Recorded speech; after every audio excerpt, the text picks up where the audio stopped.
Welcome to Minister Ben Willis Blast Off Podcast. Uncut, unapologetic, straight with no chaser. Please like, comment, subscribe.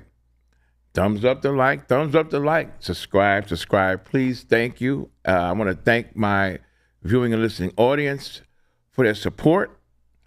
I like the comments that I get from the viewing and listening audience. They've been very, very kind to me. And I want to present as good content as I possibly can.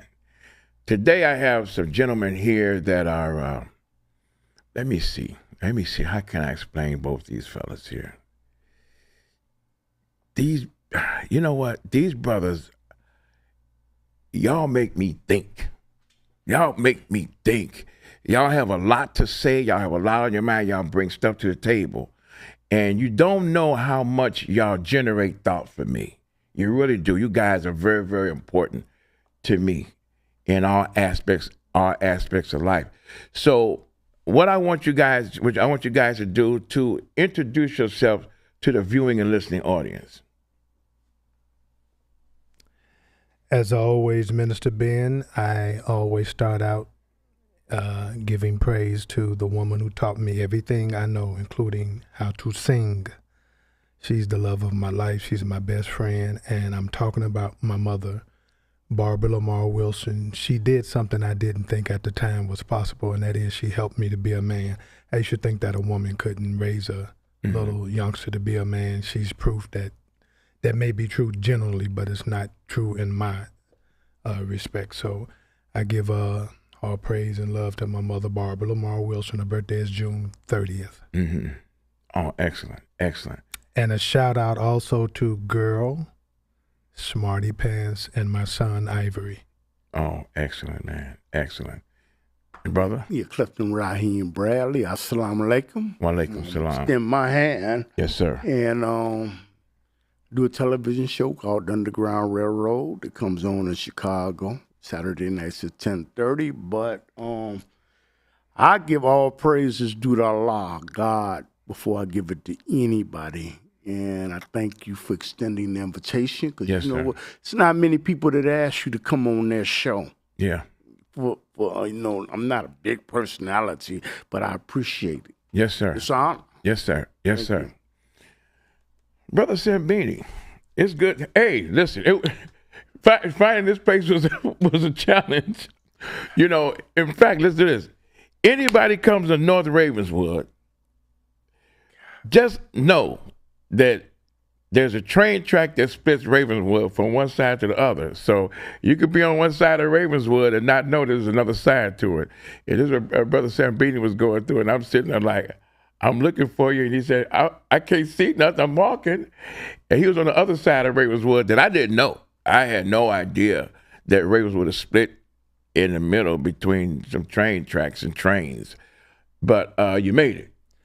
And kind lady is responsible for me making it, because everybody else is pointing the wrong way. they're pointing over their head. You're going all kinds of ways. Mm-hmm. Well, let's get down to it, Sembene. You are a young fella, because you're young as far as I'm concerned, that your music acumen is outstanding. You put on some shows and some plays that I really enjoy. You did one at the Whitney Young Library a few years ago. That's on the Whitney Young Library is on 79th and King Drive here in Chicago. And it was the Impressions. Y'all did one on the Impressions. We did a tribute to Curtis Mayfield. Curtis Mayfield and Marvin Gaye. Yes. And it was excellent, man. It was a nice, sunny Saturday afternoon. And just everything was so relaxed. It was so relaxing to come and see that, and the performance that y'all put on was outstanding, man. And I've been to others that you've done, and so now you're working on some other projects, right? I've got one that I've been trying to do since 2020, paying tribute to people who were born in the month of June. Mm-hmm. That's my mother, first of all, but I didn't think anybody other than family members would come to a tribute to my mother. So I added other people who were born in the month of June. Jackie Wilson, who I consider to be the greatest natural tenor and performer of all time, Prince, Florence Ballard, the kind of unforgotten, the forgotten Supreme. In fact, I wrote a play, a drama script that is a tribute to her. I call it Showtown. It's loosely based on Motown. Right. I'm going to play Barry, B-U-R-Y, Gordy. I've got 3 young ladies going to play Diana Boss, Mary Wilson, M-E-R-R-Y, and Florence Ballard. Yeah. And then a brother that's going to be Low Key Robinson. It's a play on Smokey's name. Yeah. And so this is going to be the tribute to Florence Ballard, but it's coming up next June, the 26th. That's a Saturday. We're also including Eddie Levert. He was born in June. We've got a situation where I thought he was 19, but he's actually 29. This young brother does a Dynamite Prince. He has vocal range out this world, so he's going to do the Prince. He's going to do 2 songs by Prince. Yeah. We're going to start out backstage. I borrowed this from Enchantment, who borrowed it from the Dells, singing backstage where the people could hear you but not see you. Okay. And we're just going to go into a stanza of people get ready, letting them know the show is getting ready to start. Okay. Then we're going to go on with the show. So that's next June. Next June. 2027. So putting on these plays and doing these tributes, what's the highs and lows to this, Sembene? I'm going to start with the low. Go from the ridiculous to the sublime. I've got to be very careful the people I associate with. Yeah. Because they seem not to understand that the money is going to come. I want people to, if you're going to work with me, to have a regard for the music. And I'm constantly giving people the example of who I consider to be the baddest group on the planet, the vocal group by whom I measure all other vocal groups. Talking about the Dells, local out of Harvey, Illinois. Right. When it was 6 of them, they had just recorded Oh What a Night, and this guy wanted to be their manager. And he said he wanted to talk to their spokesman. He said, I need your spokesman to come to my office. When he got to his office, all 6 Dells were following him. Yeah. He said, my office is not that big. I just need your spokesman. They said, sir, we're the Dells. You talk to all of us or you don't talk to none of us. Right. That's the kind of camaraderie I'm trying to create. So people will have each other's backs. The money is going to come. Yeah. But I done figured out a way to help the money to come. But if you just come in there just to get paid, I can't work with you. So that's the low of it. The high of it is the response I get from people. Yeah. One lady told me, "Yeah, you sound just like Sam Cooke." I told her, I said, I think that you must have fell off the wagon or something. I did Sam Cooke well enough that you know that's who I'm trying to do, but there's only one Sam Cooke. Yeah. And I give her this line. Sam Cooke was performing one day, and if it was people eating, and Sam Cooke stopped the show. He said, if you got to eat during the show, at least chew in my direction. So Yeah. You know, being in the music business and being in the entertainment business, you have huge egos. People they think they're greater than what they are. Some of them think they're greater than what they are. And it's very, but let me ask you this. Do you think that you need an ego when you're talented? Do you think having an ego, is that healthy? Not unless you can discipline yourself with the ego. I've read that everybody has an ego. Everyone has an ego. However, if it gets out of line, like my favorite Temptation, David Ruffin. Yeah.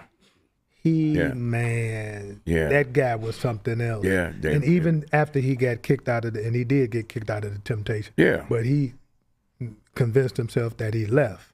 Yeah. He said, you don't kick out somebody of my caliber. So he still had that ego. Yeah. He was my favorite Temptation. And if you remember the movie, the guy playing him, when they asked him, he said, I really want to sing with you all. And the guy playing Oda said, it's going to be a lot of singing, plus we got some rules. Yeah. He said, well, I'm not too good with the rules.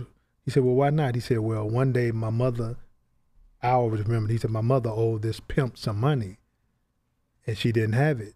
And she gave me to him. I said, what mother would give her child to a pimp? Yeah. He said, that pimp had a lot of rules too, and you break any one of them, the strap came out. He said it seemed like the straps came out even if you didn't break a rule. Yeah. So that should have let people know how David Ruffin got to be the way he is. Yeah. I never heard that story. It's in the Temptation movie. Yeah, I didn't. glossed over that. The brother on WVON said, Sembene, you're the only one who would pay attention to something like that. I did, yeah. That's why, that's why I did that. Sembene, you also talked about putting on something, a play on Elijah Muhammad and Malcolm X? Or yes, sir. I've got to be very careful to how I do that. I'm writing a bestseller. I'm claiming it now. It's called Whispers Getting Louder. That's a song by Jackie Wilson. Yeah. And my intent in this novel is to go back to 1926, the year my mother was born. Okay. And to come forward with her, have her drinking differently, eating differently, thinking differently, so she won't get that high blood pressure, that diabetes, and all that other stuff. Right. So, but in the novel, I haven't perfected time travel.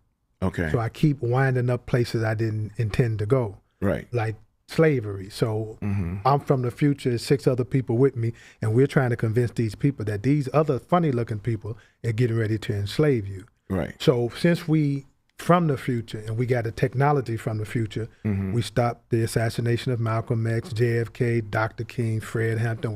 We stopped chattel slavery, both world wars. We do all of this in the novel, and I get like 40 historical figures in the novel that I make them immortal time travelers. Yeah. And they have a duty each decade to rewrite and rechange what all this negative stuff that happened in history. So I'm getting ready to finish that. I'm halfway through. Yeah. I've got a story coming out called Banana Nut Fantasy. Oh. It's based on the guy in the White House and this young lady that I was dating. She said we weren't dating, we were hanging out. So it's based on both of them. That's why it's called Banana Nut Fantasy. Well, speaking of that guy in the White House, this is my man right here, Brother Cliff. That is yours. At what time that was your guy? Yeah, no doubt. In fact, it's just a shout out to Annette and Barbie. They can't stand Donald Trump. They just the point of if he opens his mouth, especially Barbie just almost loses it, like dismiss, abort mission. And one day they saw you, and they say, "That's the one that just like Donald Trump." I said, "Yeah, that's him." So then, and after that conversation, I told them the other day, I say, "He don't like Donald Trump too much no more." And they say, and they said, "We could have told him that." So just look at them, talk at the microphone, and tell Barbie and Annette why you don't like Donald Trump no more. I mean, you know what? There was always several reasons not to like Donald Trump. I acknowledge that. I mean, Central Park 5, the housing discrimination. What really, really repulsed me is when he showed the image of Michelle Obama looking like an ape.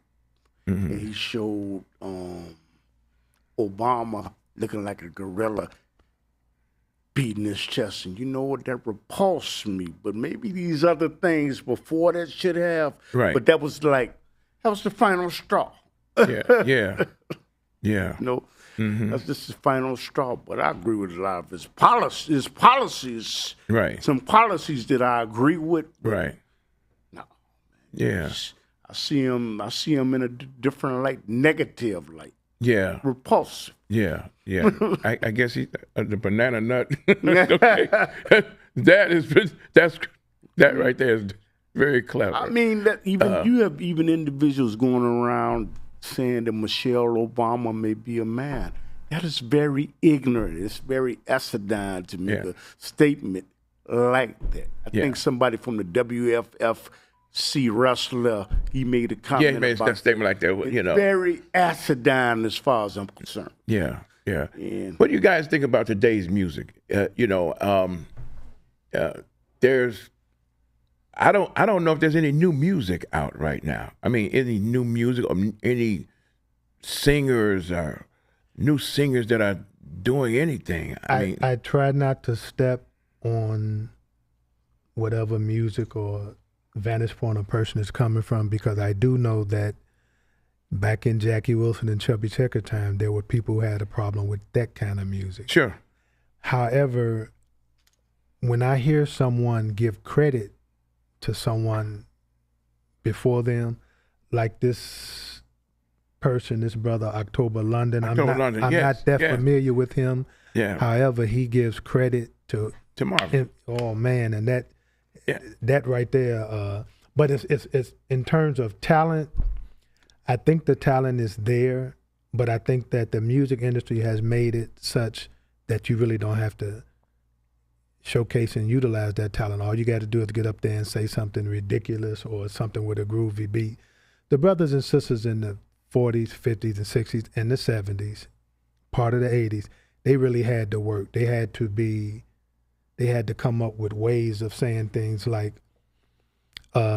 remember this song, Lately Babe, I've been thinking how good it was when you were here. Yeah. And it ain't the wine that I've been drinking, for once I know my head's clear. Right. But early this morning when I opened my eyes, that old lonesome feeling hit me by surprise. I guess you meant more than I realized. Mm-hmm. The love we had stays on my mind. Right. They had to put lyrics together. Right. Smokey had to put lyrics together that got you to thinking. Yeah, your body's here with me, but your mind is on the other side of town. Yeah.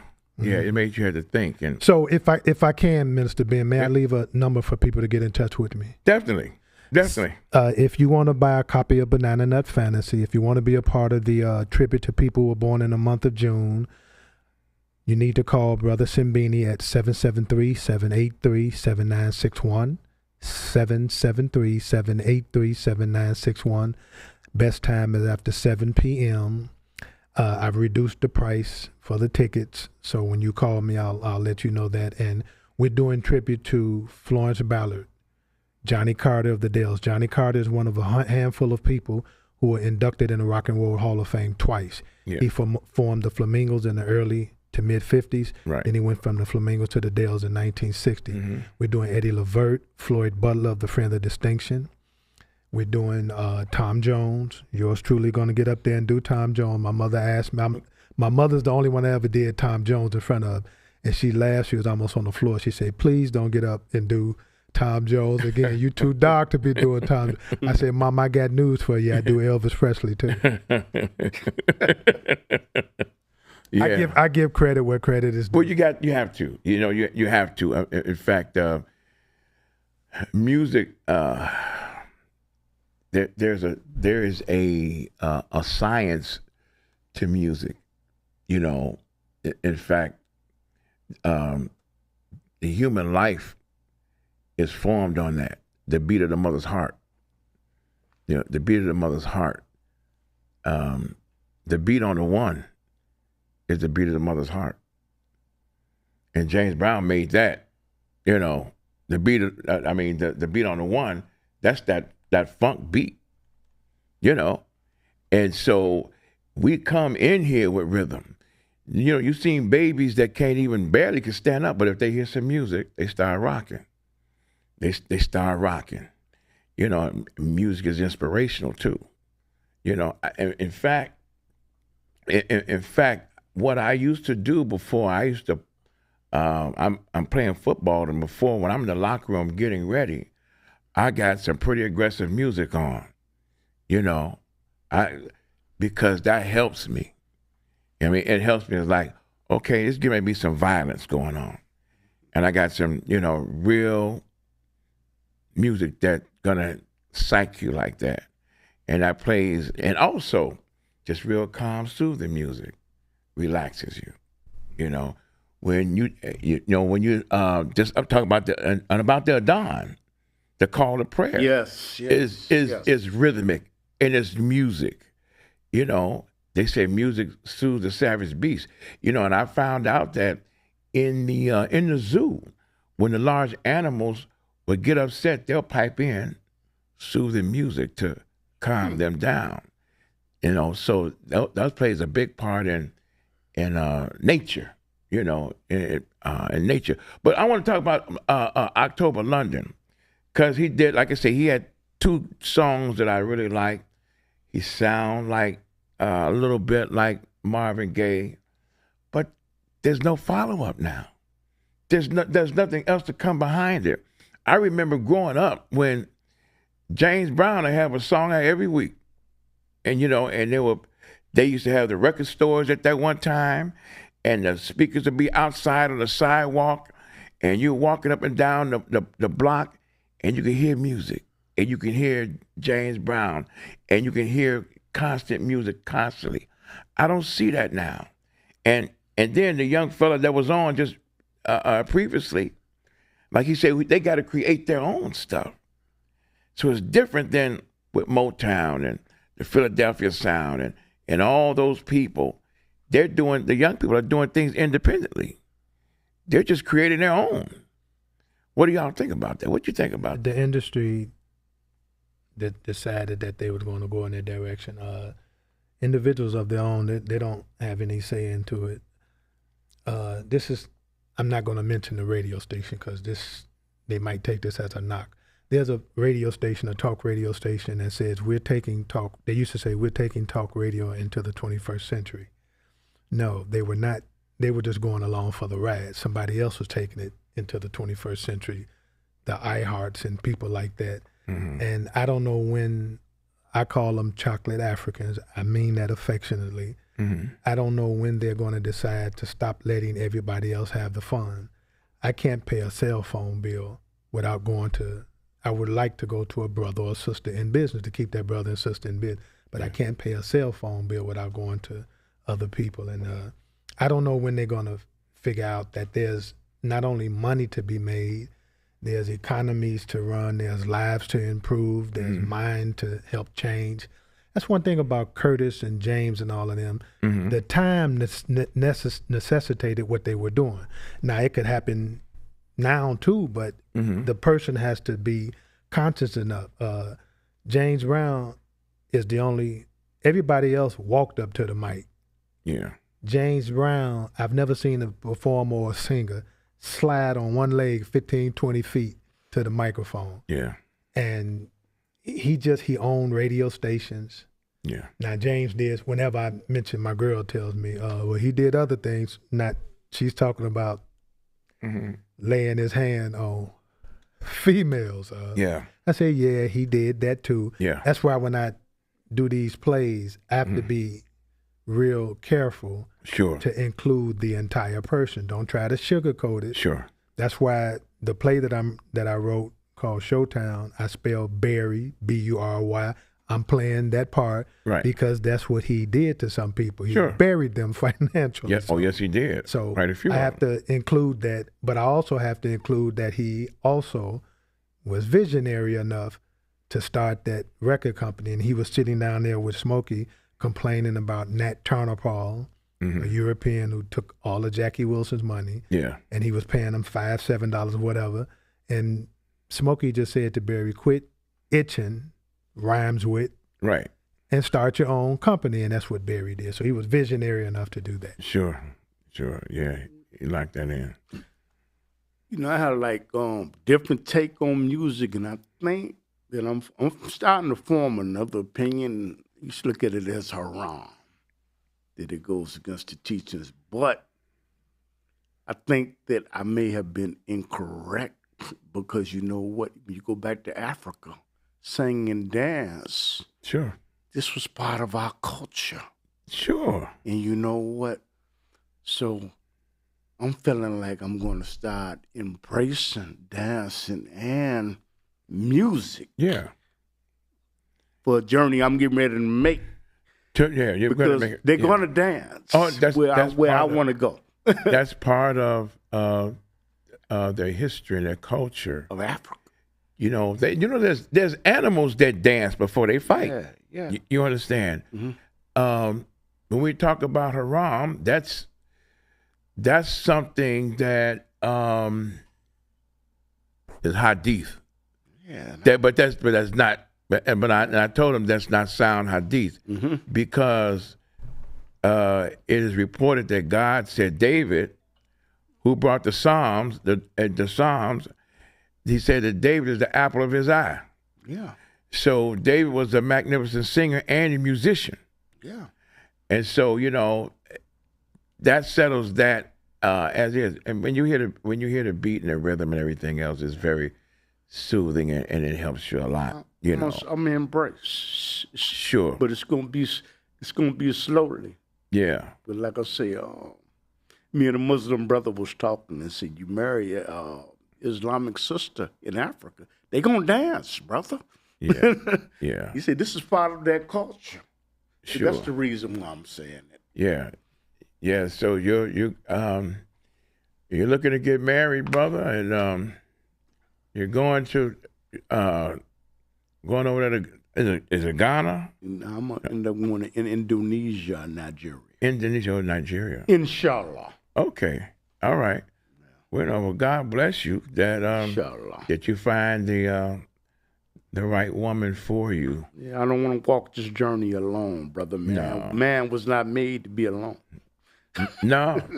That's a song, ain't it, Sembene? Of course. Yeah. Tell me the song, Sembene. You know, everything is a song, man. The relative to the dancing and the talking, what has happened, especially in the last 50, 60 years, is it's just been relegated to dancing, singing, and talking. Mm-hmm. They seem not to understand that not only should you, this is me being elitist, but I'm going to go ahead, not only should you dance, sing, and talk, but you should control the whole apparatus out of which you dance, sing, and talk. That's right. And stop letting everybody else make the money. His brother Nathanyahu Rogers told me years ago that if you're going to play basketball, you should just look at the basketball. And if you look at it long enough, you'll figure out how to make a basketball.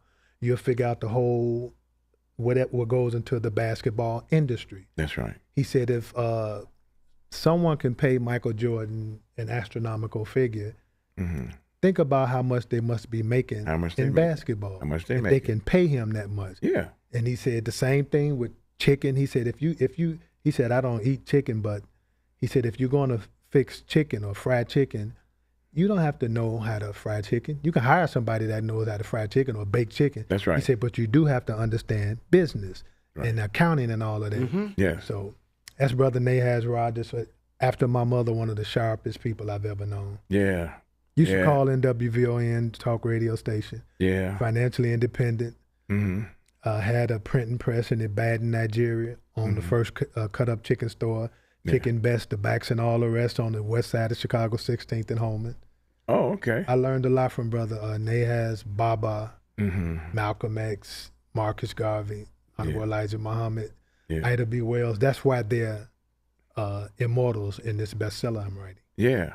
All right. That's good, man. That's good. People need to know about that. I was looking the other day at Bronzeville back in the 20s and the 30s when the Depression hit. Mm-hmm. And it was just an illustrious history that Bronzeville, down on 39th and South Park at the time, what was going on there. And I forget the brother's name that started the first black bank. And when the stock market hit, all of that went under. And the people came from the South here to Chicago, and they were working the stock market, and were working the stockyards, the steel mills, and they were Pullman porters. They were making a lot of money. They said that Bronzeville here in Chicago was like it was the black metropolis. And you get a chance to study that and look at it and see it. You see just how big a history that it is here in Chicago, and what black people are actually doing. And like I said, when the stock market hit and the Depression came, that wiped out his bank, and people lost their jobs and things of that nature. So understanding our history and then looking at our future, you know, I had a talk with one of my elders yesterday, and he was so passionate. I'm gonna shout out to Al, Jewtown Al, as he's called. He was so passionate about that. And so I just wanted to get that out because I want to keep that alive. And he what he did was harping that you don't let it die, and to continue to keep educating, you know, and I'm listening to him, and I saw the passion in his face about that, and I took that to heart. Like, yeah, I got to keep on doing it. He said, because I don't know how to reach people. He said, I don't know how to reach young people. I don't know how to do this or that. But he said, but something needs to be done. And so I took that as instruction, you know, because he's, like I say, he's my senior, and I take that as an instruction. And I could see the compassion in his face, and so, you know, we still. I'm an elder, and you're an elder. Well, y'all young, y'all in your 60s, but to see the responsibilities fall on you, they still fall on you. I don't know what you're talking about, Minister Ben. You just insulted me. I'm only 39. I don't know what you're talking about. But my job, I'm taking this on myself. My job as a quote-unquote elder, again, I owe this to my mother and brother Nahaz. Yeah. My job, I want to say our job, is to provide a proper track down which the succeeding generations can run. That's right. And don't talk about young people. I hear it too much. Me too. That old Me too. girl over there having all of them babies. Yeah. Black women were having more babies in the 50s and 60s than they're having now. That's right. The difference is they took better care of them then than they do now. That's the difference. And if the woman is having a baby, she's going to have a baby. Right. Instead of talking about her or a young lady, they need baby food, they need baby diapers, they need all of that, and you all are letting those other people provide that, and yet you want them to respect you. That's right. When them other people are providing what they need. That's right. People don't just respect you just because you got old. I'm sorry. Right. They respect you for what you did and what you do while you were getting old. While you're getting old. So in the community where I live, these events are a way of me introducing myself to people. That's right. I plan on buying property in the event, putting people to work. I'm not going to ask them silly questions. Do you want to work? You can do the work. You have the job, plain and simple. But they might rob you. Okay, if I teach them right, they won't rob me. Right. So I don't like to focus on people being negative all the time. Nahaz told me years ago that there was a little joke in the Jewish community where they wouldn't even loan you any money unless you've been in business and failed 3 times because they don't think you're serious about being in business. Right. So that's my job. I wish I can say our job is to provide a proper track down which these people can run. And I'm not just talking about young people, but older people who want to make a difference in the community, people who want to provide jobs, people who want to think correctly. My job is to help inspire them to do that. So. Yeah, in fact, I seen what you guys do. I seen exactly what you guys do. You guys are not talkers. You guys, y'all put action. Y'all inspire people, pay people. This is not these young men. Y'all younger than me, but these gentlemen right here, they produce. They put in action. They put in their work, and I'm glad to have them sitting with me today.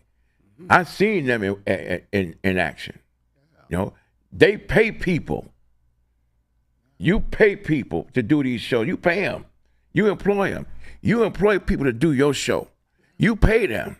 You know, you guys do that. Y'all not talking. You know, y'all are about your business. And that's what's so important. Yesterday, I did a cleanup job in the community.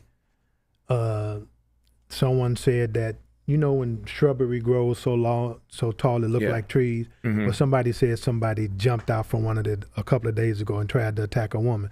So I went around the community and I cut all that shrubbery down. I do that anyway. My mother taught me that cleanliness is next to godliness. Right. I always get this question, brother, do they pay you to sweep and do a lot? And I return it with a question, do they pay you to throw the trash down there? Right. As long as you throw the trash down there, especially in the neighborhood where I'm living, I'm gonna clean it up. Right. It's your brother, Cliff. I think personally, the greatest thing that I have ever done, I could do, and legacy to leave behind is to guide somebody to Islam. Because all these material things and these possessions, you're gonna meet your demise and have a day of judgment. And if I can just be a good example, right, and lead somebody to the Deen of Islam, and they embrace. Yeah. Everybody's not gonna be a Muslim though. Yeah, but well, you said that your grandson embraced Islam. Yes. And how close is that to you? That's you know. The So the thing is that when we do positive things and we plant a seed and then it grow, then that's the most important thing that we have. That's so important. You know, brother. We you may not live to see that Germany. Brother, we getting close. We talking this long, brother. This is getting close to shutting this thing down. Brother Sembene, I want you to tell the viewing and listening audience what you got coming up and any concerns and what you got coming up. Would you let the viewing and listening audience know? I want everybody to come out and purchase a ticket to the June event. I want to take this play on the road, the play that I wrote called Showtime. I want to take it on the road. I have 3 young ladies who are going to play the Supremes. The youngest one is 14. She's going to be Diana Boss. So I want to encourage them. So again, 773-783-7961, 773-783-7961. As for the event next June, the tickets will start to go on sale in February. I've got to sell 170 tickets. I've got the venue in Evergreen Park, 97th and Kedzie, the American Legion. That's the venue where the event is going to be. And then I want people to purchase Banana Nut Fantasy. Dorrance Publishing Company, Dorrance, is putting that out. Real quick, that story ends with the president being called into court.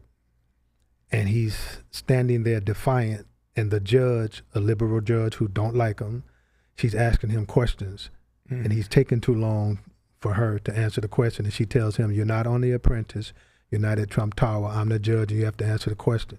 He says, "My only judge is Christ." She stands up and says, "Be sure you don't get in contempt of court." They go back and forth. Yeah. She stands up, kicks the bench, and she orders the bailiff to take him. So I end the story by saying, did this woman really think the Secret Service is going to stand there and allow the President of the United States to be taken into custody? So Barack Obama walks on water even when it's not raining. Yeah. Kamala Harris laughs. Joe Biden falls asleep. Donald Trump folds his arm. That's how I end the story. It's pretty good. I like that. Brother Cliff, what do you have going on, brother? What do you want to say? And what do you have that's coming up? The television show that comes on in Chicago Saturday nights at 10:30. I hope you would support that, and Minister Ben Willis to support him in his endeavor. And sponsor him. Sponsor him. But greatest wish is that I hope to have said something to make you think about considering being a Muslim. I do some type of investigation about being a Muslim, and my prayers go out to the brothers in Palestine that are suffering. Nathanyahu, which if he comes to New York, he would be arrested. And in Saudi Arabia, there should be no kings. There's no kings in Islam. So just consider Islam. Okay. All right, brother. One other thing. And the Muslims in England that are spreading Islam continue. Y'all are doing a great job in the deportation of Muslims in England. This is wrong. Yeah. Well, you guys really made the show. I really appreciate you guys, you brothers, coming and being here. It's a pleasure for me. And we're going to do it again. Next time, we know directly how that Ravenswood is split by some train tracks. Like I said, I didn't know. And we do it again. We will do it again. And any projects that you got coming up, Brother Sembene, don't hesitate, man. And a kiss to Smarty Pants Girl. And I want you all to watch this podcast, Minister Ben's Blast Off Podcast, and shout out to Ivory. All right. Thank you. All right. This is Minister Ben Willis' Blast Off Podcast, uncut, unapologetic, straight with no chaser. Take care and see you soon.